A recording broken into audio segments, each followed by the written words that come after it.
ओम नमो भगवते वासुदेवाय। प्राचीन काल में जब भगवान विष्णु और उनके वाहन गरुड़ के बीच जीवन और मृत्यु के रहस्यों पर संवाद हुआ, तब गरुड़ पुराण की पवित्र कथा का आरंभ हुआ। मत्स्य अवतार भगवान विष्णु के प्रथम अवतार है।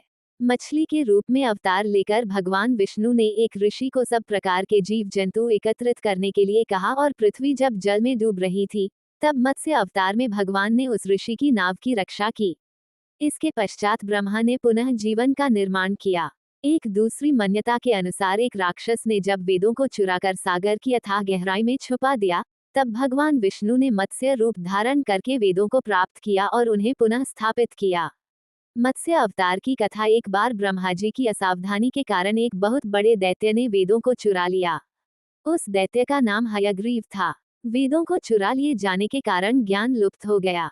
चारों ओर अज्ञानता का अंधकार फैल गया और पाप तथा अधर्म का बोलबाला हो गया। तब भगवान विष्णु ने धर्म की रक्षा के लिए मत्स्य रूप धारण करके हयग्रीव का वध किया और वेदों की रक्षा की। भगवान ने मत्स्य का रूप किस प्रकार धारण किया, इसकी विस्मयकारिणी कथा इस प्रकार है। कल्पांत के पूर्व एक पुण्यात्मा राजा तप कर रहा था। राजा का नाम सत्यव्रत था। सत्यव्रत पुण्यात्मा तो था ही, बड़े उदार हृदय का भी था। प्रभात का समय था, सूर्योदय हो चुका था। सत्यव्रत कृतमाला नदी में स्नान कर रहा था। उसने स्नान करने के पश्चात जब तर्पण के लिए अंजलि में जल लिया, तो अंजलि में जल के साथ एक छोटी सी मछली भी आ गई। सत्यव्रत ने मछली को नदी के जल में छोड़ दिया। मछली बोली, राजन, जल के बड़े बड़े जीव छोटे छोटे जीवों को मारकर खा जाते हैं। अवश्य कोई बड़ा जीव मुझे भी मारकर खा जाएगा। कृपा करके मेरे प्राणों की रक्षा कीजिए। सत्यव्रत के हृदय में दया उत्पन्न हो उठी। उसने मछली को जल से भरे हुए अपने कमंडलू में डाल लिया। तभी एक आश्चर्यजनक घटना घटी। एक रात में मछली का शरीर इतना बढ़ गया कि कमंडलू उसके रहने के लिए छोटा पड़ने लगा। दूसरे दिन मछली सत्यव्रत से बोली, राजन, मेरे रहने के लिए कोई दूसरा स्थान ढूंढिए, क्योंकि मेरा शरीर बढ़ गया है। मुझे घूमने फिरने में बड़ा कष्ट होता है। सत्यव्रत ने मछली को कमंडलू से निकालकर पानी से भरे हुए मटके में रख दिया।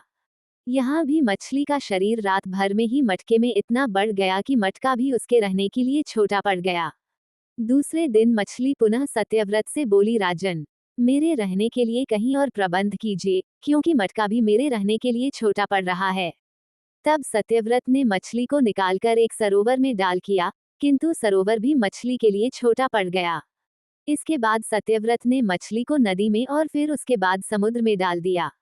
आश्चर्य! समुद्र में भी मछली का शरीर इतना अधिक बढ़ गया कि मछली के रहने के लिए वह छोटा पड़ गया।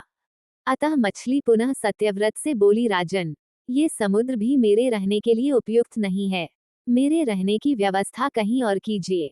अब सत्यव्रत विस्मित हो उठा। उसने आज तक ऐसी मछली कभी नहीं देखी थी। वह विस्मय भरे स्वर में बोला, मेरी बुद्धि को विस्मय के सागर में डुबो देने वाले आप कौन हैं? मत्स्य रूपधारी श्रीहरि ने उत्तर दिया, राजन, हयग्रीव नामक दैत्य ने वेदों को चुरा लिया है। जगत में चारों ओर अज्ञान और अधर्म का अंधकार फैला हुआ है। मैंने हयग्रीव को मारने के लिए ही मत्स्य का रूप धारण किया है। आज से 7वें दिन पृथ्वी प्रलय के चक्र में फिर जाएगी। समुद्र उमड़ उठेगा, भयानक वृष्टि होगी, सारी पृथ्वी पानी में डूब जाएगी। जल के अतिरिक्त कहीं कुछ भी दृष्टिगोचर नहीं होगा। आपके पास एक नाव पहुंचेगी। आप सभी अनाजों और औषधियों के बीजों को लेकर सप्त ऋषियों के साथ नाव पर बैठ जाइएगा। मैं उसी समय आपको पुनः दिखाई पड़ूंगा और आपको आत्मतत्व का ज्ञान प्रदान करूंगा। सत्यव्रत उसी दिन से हरि का स्मरण करते हुए प्रलय की प्रतीक्षा करने लगे।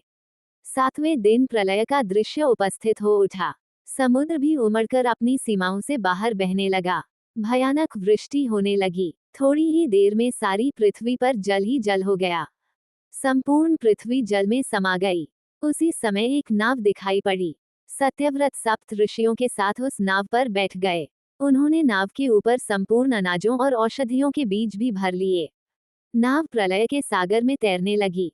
प्रलय के उस सागर में उस नाव के अतिरिक्त कहीं भी कुछ भी नहीं दिखाई दे रहा था। सहसा मत्स्य रूपी भगवान प्रलय के सागर में दिखाई पड़े। सत्यव्रत और सप्त ऋषि गण मत्स्य रूपी भगवान की प्रार्थना करने लगे, भगवान से आत्मज्ञान पाकर। सत्यव्रत का जीवन धन्य हो उठा। वे जीते जी ही जीवन मुक्त हो गए। प्रलय का प्रकोप शांत होने पर मत्स्य रूपी भगवान ने हयग्रीव को मारकर उससे वेद छीन लिए। भगवान ने ब्रह्माजी को पुनः वेद दे दिए। इस प्रकार भगवान ने मत्स्य रूप धारण करके वेदों का उद्धार तो किया ही, साथ ही संसार के प्राणियों का भी अमित कल्याण किया। इसी दिव्य संदेश के साथ गरुड़ पुराण की यह पौराणिक कथा हमें धर्म, कर्म और मोक्ष का मार्ग दिखाती है। अगर आपको ये कथा पसंद आई हो तो वीडियो को लाइक करें, शेयर करें और चैनल को सब्सक्राइब करना न भूलें। धन्यवाद।